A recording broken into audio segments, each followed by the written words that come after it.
जितिया व्रत की आप सभी को बहुत बहुत शुभकामनाएं।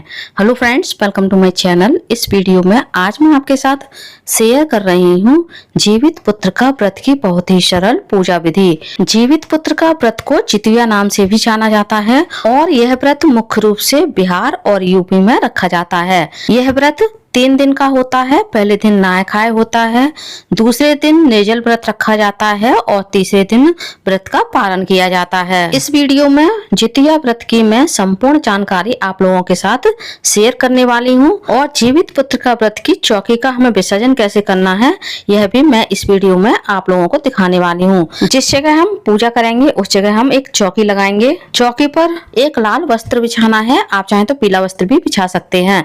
यह पूजा आपको शाम के समय करनी है। सुबह स्नान करके आपकी जो नित्य की पूजा होती है वो कर लें और अपने घर के काम निपटा लें, साथ ही शाम की पूजा की तैयारी भी कर लें। अब हम पान के या फिर तोरई के पत्ते लेंगे जिस पर हम चावलों का आसन देते हुए चील, स्यारिन और जीमुत वाहन जी की स्थापना करेंगे। मैंने पिंडी रूप में मिट्टी से चील, स्यारिन और जीमुत वाहन जी की स्थापना की है। आप सुपारी से भी चील, स्यारिन और जीमुत वाहन जी की स्थापना कर सकते हैं। क्योंकि यह पूजा मुख्य रूप से तालाब या नदी के किनारे की जाती है, इसलिए इस पूजा में कलश स्थापना करना जरूरी होता है। आज के समय में नदी तालाब के किनारे जाकर के पूजा करना पॉसिबल नहीं होता है, इसलिए हम नदी या तालाब के रूप में कलश की स्थापना करते हैं। कलश में मैंने हल्दी, सुपारी और सिक्का डाला है। उसके बाद हम थोड़े से चने भी इस कलश में डाल देंगे। साथ ही मीठे के रूप में आप शक्कर, चीनी या बतासा कुछ भी डाल सकते हैं। अब हम कलश पर पान के, आम के या फिर अशोक के पत्ते लगाएंगे। साथ ही एक पूर्ण पात्र रखेंगे चावल से भरा हुआ, या फिर आप चावल की जगह गेहूं या जौ भी भर सकते हैं। और कलश के मुख पर हम एक दीपक रखेंगे। जीवित पुत्र का व्रत में दीप कलश की स्थापना की जाती है। अब हम अक्षत से अष्टदल कमल बनाएंगे। आप चाहें तो केवल चावल की ढेरी बनाकर भी कलश की स्थापना कर सकते हैं। इस वर्ष जीवित पुत्र का व्रत में नहाय खाए 13 सितंबर का रखा जाएगा और 14 सितंबर को निर्जल व्रत रखा जाएगा। 15 सितंबर को इस व्रत का पारण किया जाएगा। यह व्रत माताएं अपनी संतान की लंबी आयु, उनके अच्छे स्वास्थ्य के लिए रखती हैं। गणेश जी को भी मैंने पान का आसन देते हुए चौकी पर विराजित कर लिया है।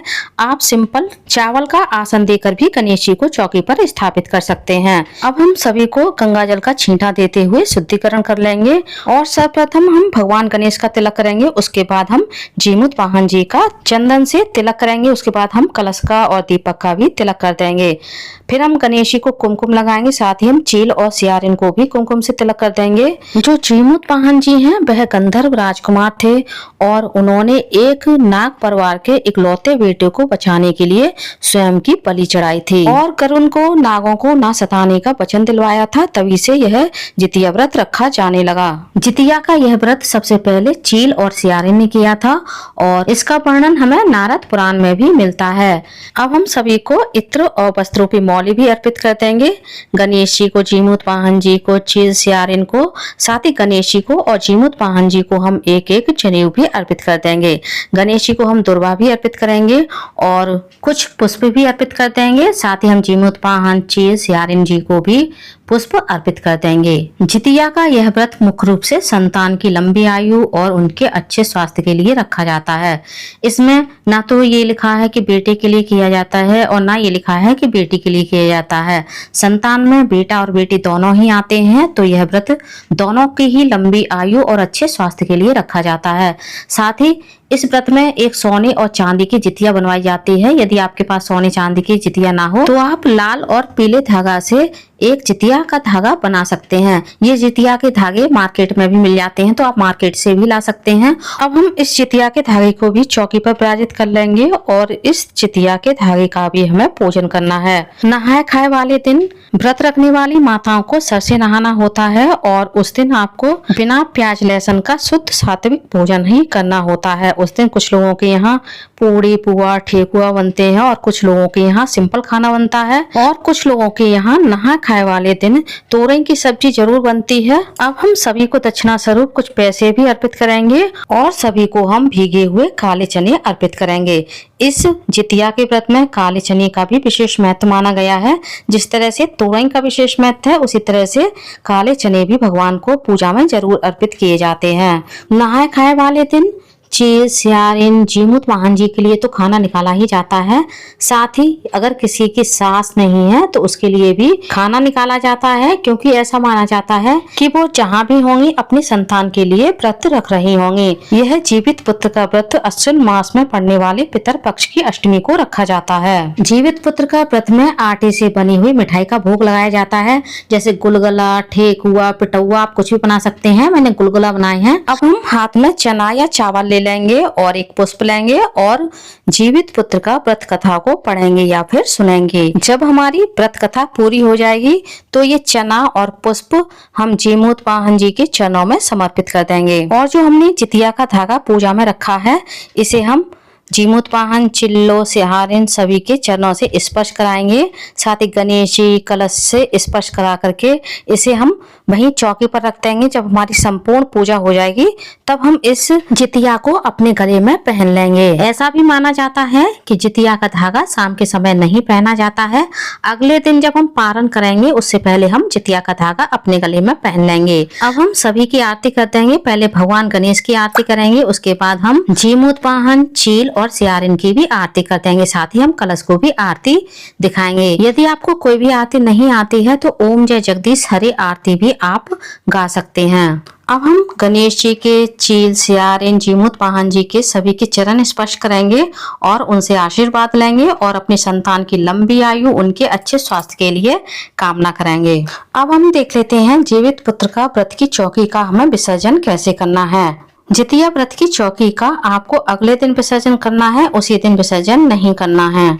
आप चाहें तो चौकी का विसर्जन व्रत का पारण करने के बाद भी कर सकते हैं या फिर व्रत का पारण करने से पहले भी आप चौकी का विसर्जन कर सकते हैं। भोग में जो भी हमने प्रसाद रखा है, इस प्रसाद को हम पूजा के थोड़ी देर बाद ही उठा लेंगे। फल, मिठाई जो भी आपने रखा है, और जो काले चने हमने पूजा में यूज किए थे, आप इनको प्रसाद स्वरूप खा भी सकते हैं। नहीं खाएं तो आप गाय को भी डाल सकते हैं।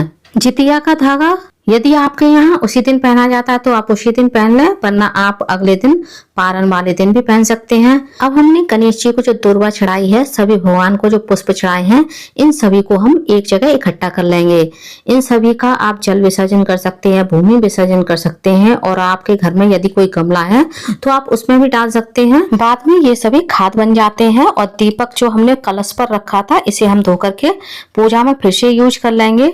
और जो हमने गणेश जी को, जीमूत वाहन जी को जो जनेऊ चढ़ाया है, आप चाहें तो इन जनेऊ का भी विसर्जन कर सकते हैं या आप किसी को दान भी कर सकते हैं। और हमने सभी भगवान को जो वस्त्र के रूप में मौली अर्पित की है, इसका भी हम फूलों के साथ ही विसर्जन कर देंगे। दक्षिणा आप किसी मंदिर में भी दान कर सकते हैं या आप किसी ब्राह्मण को भी दान कर सकते हैं। गणेश जी को हम अपने मंदिर में ही स्थापित कर देंगे। और जो कलश का जल है, आप सूर्य भगवान को चढ़ा सकते हैं। और जो चने और चावल हमने सभी भगवान को चढ़ाए थे, इनको आप पक्षियों को भी डाल सकते हैं या फिर आप गाय को भी खिला सकते हैं। और कलश के नीचे जो हमने अष्टदल कमल बनाया है, इन चावलों को आप किसी को दान कर दें या फिर आप गाय को भी खिला सकते हैं। यदि ये चावल आप किसी को दान कर रहे हैं तो इनमें इतने चावल और मिला लें कि किसी का एक टाइम का भोजन बन जाए। इस कलश के जल को आप पौधों में डाल सकते हैं, सूर्य भगवान को चढ़ा सकते हैं या फिर तुलसी के क्यारी में भी डाल सकते हैं।